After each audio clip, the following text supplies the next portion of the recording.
Merci Guillaume pour toutes ces informations très intéressantes.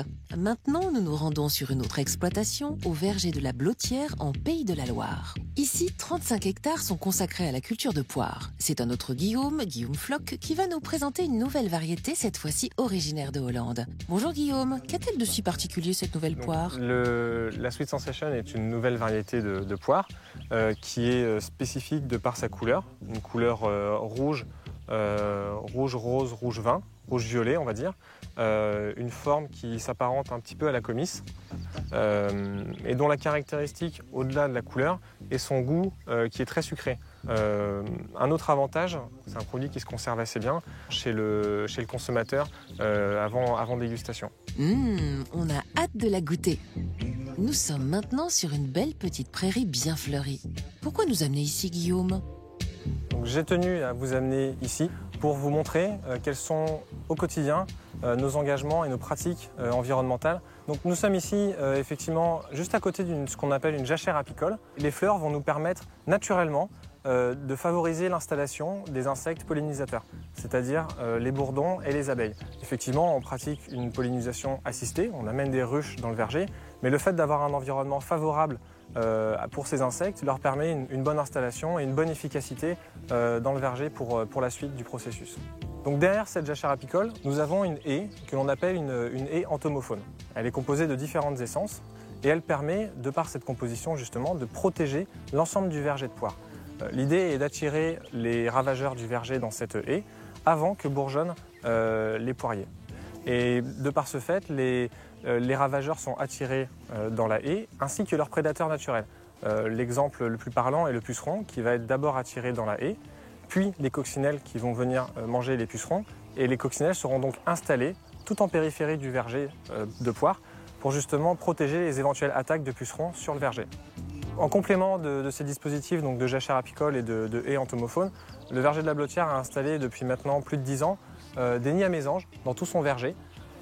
L'idée étant de pouvoir lutter contre le carpocaps, qui est plus communément appelé le ver de la pomme.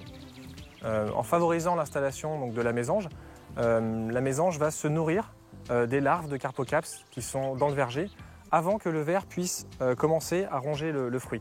Et grâce à ce dispositif naturel de prédation du ver de la pomme par la mésange installée dans le verger, nous avons pu complètement supprimer le traitement contre le carpocaps, qui était un traitement phytosanitaire.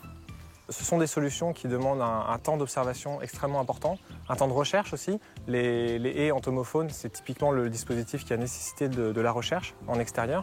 Donc ce sont des dispositifs qui ne sont pas coûteux, mais qui par contre demandent un temps d'investissement relativement important et de la volonté aussi derrière. La nature fait vraiment bien les choses. Une fois que la poire quitte le verger, nous la retrouvons dans des stations de conditionnement et d'expédition. Elles y sont lavées, triées et calibrées avant de subir une période de froid nécessaire à la plupart des variétés de poires pour pouvoir mûrir. Elles sont donc cueillies vertes, mais à un stade de maturité soigneusement défini, puis stockées en chambre froide. C'est ce que nous allons découvrir avec Quentin.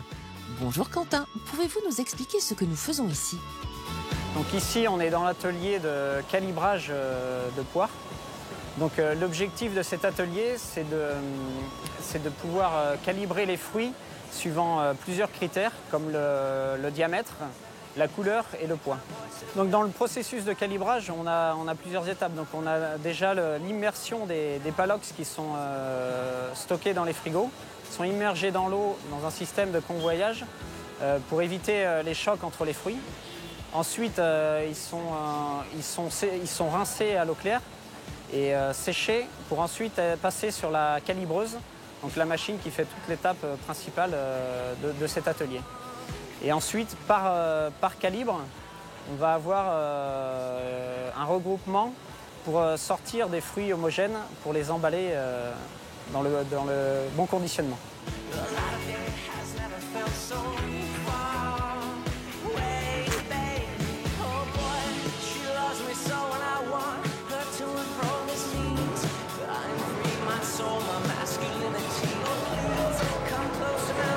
Donc là, on est dans une chambre froide, donc c'est la partie stockage.